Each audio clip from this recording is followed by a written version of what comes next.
Day 9, change of plans.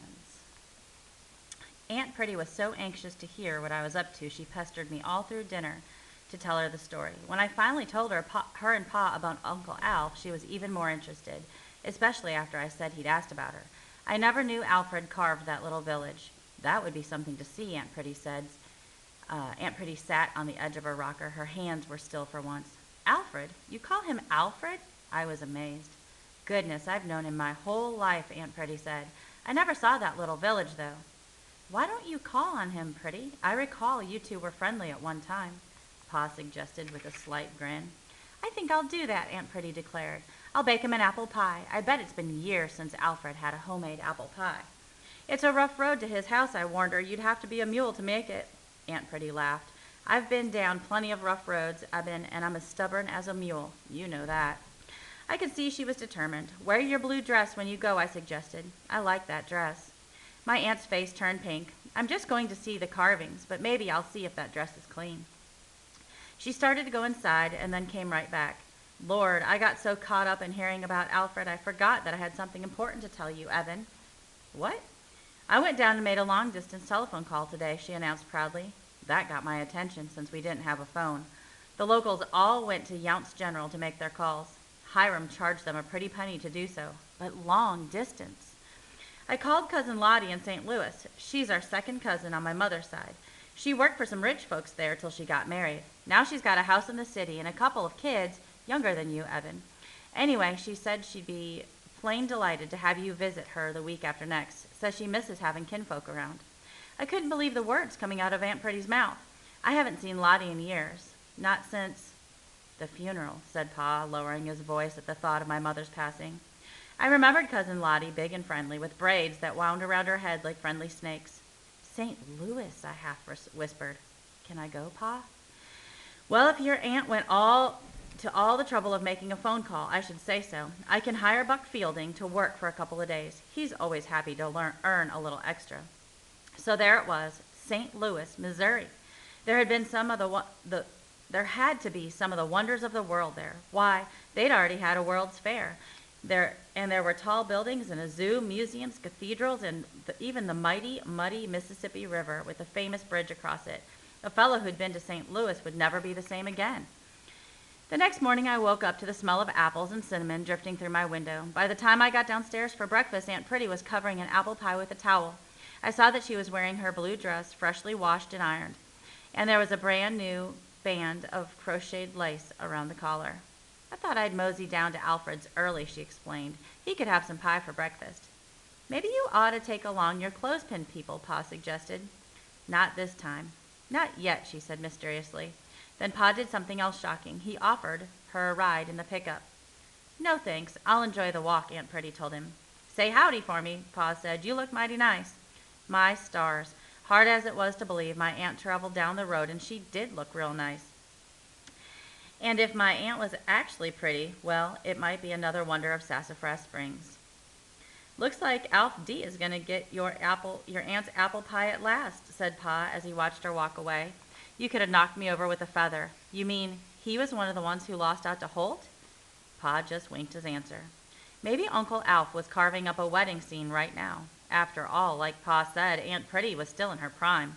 Maybe Uncle Alf was going to be somebody's uncle after all, and that somebody could be me. I hayed with Pa most all of the morning. That's a happy tune, Pa said as he tossed a pitchfork of hay up on the wagon where I was waiting to spread it out. I hadn't noticed I was whistling. Later I laughed out loud when I gazed up at Old Redhead Hill. From up there on the wagon, if you looked a certain way, the two houses on the hill appeared to be a pair of eyes staring out from under a mop of red hair. I never noticed that before, I told Pa. He chuckled. Depends on your point of view. While Pa ate his lunch, I grabbed my sandwich and gobbled it down on the way to Jeb's house. I couldn't wait a second longer to tell him the news. He was out in the cornfield eating lunch with his brothers and sisters and his Pa. He ran up to meet me. I heard you're going to St. Louis, he greeted me. Lucky you. I wanted to know how on earth he could know that before I'd told a soul. Aw, everybody knows it. Your Pa told Buck Fielding and it spread from there. Say, Hiram Yount went to St. Louis once and said they've got streetcars going down the middle of the street that run on an electrical wire. Set sparks off wire everywhere, like red-hot snowflakes. Red-hot snowflakes, now that's a wonder I didn't want to miss. I worked extra hard the next week, maybe because I was hoping Pa would miss me when I was gone. I already knew I'd miss him. On the afternoon before I left, Sal stretched her legs and looked up at me hopeful-like. I could see she was itching to go searching for more wonders. We're finishing with all that now, I told her, but she just wagged her tail. Or we're finished with all that now, I told her, but she just wagged her tail. I guess it won't hurt to keep looking, I said, as she led me out to Yellow Dog Road and to more wonders of Sassafras Springs. It was sunny the Saturday morning I left, but my new clothes felt stiff and strange after a summer spent in overalls, but they looked fine thanks to Aunt Pretty. Thanks to Pa, I had some folding money in my pocket. With tears welling up in her eyes, my aunt gave me a lunch bucket to take on the train. I never thought you'd grow up so fast, she said, wiping her eyes with her apron. She tucked one of her crocheted scarves in my pocket. Something for Cousin Lottie. Don't worry, Aunt Pretty, I'll be back. I'll always come back to see you. Pa climbed into the front seat of the pickup and Aunt Pretty slid in next to him. Sal and I jumped up in the open back with my new suitcase, a gift from Uncle Alf. I believe you'll give it quite a bit of use, he'd told me. As the truck coasted down Yellow Dog Road, I was surprised to see so many people out. Violet and Yulie Rowan, carrying their baskets of herbs, paused to wave to me. As we passed the Austins, I didn't see Jeb, but his brothers and sisters were all sitting on the fence waving. Pa honked the horn. Farther down the road, I saw Cully Pone shaking his moth-eaten hat in our direction. Up on the hill, Mayor Peavy stopped plowing in his field to wave his big straw hat. And there were others just waiting by the side of the road, the Bowie brothers and Piggy Ellis, Buck Fielding, and Leslie Mull. When we reached town, Lily Saylor stood on her porch, waving a white handkerchief at me. She had roses pinned in her hair. It was like I was riding in a big parade, but I was the only attraction that day. Pa stopped to fill up at the gas pumps in front of the general store, and Hiram Yount was panting a bit as he rushed outside to get help. So you're going after all, he said. Always knew you'd find those wonders. Yep, we always believed in you. He reached into his pocket and pulled out a jawbreaker. On the house, boy, it'll last you all the way to St. Louis. A gift from Yount's General. A second later, Ray Allen Hubbell's head popped up over the side of the truck. Will you tell them about my wonderful in St. Louis, she asked.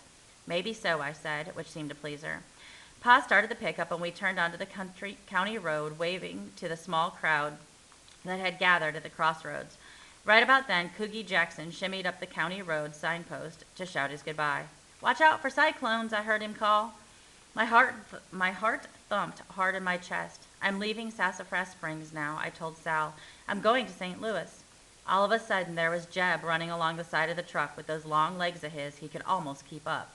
Send me a postcard, he yelled. I will. I hope you get to go to a baseball game. He tossed something to me. Here, catch. What I caught was a dried-up hedge apple. Jeb was pretty sly. He knew I couldn't look at a hedge apple without thinking of him. I tucked it in my pocket near that folding money. Maybe there was enough to bring back a real baseball for Jeb. See you soon, I told him. The truck picked up speed and Jeb was left in the dust, still waving.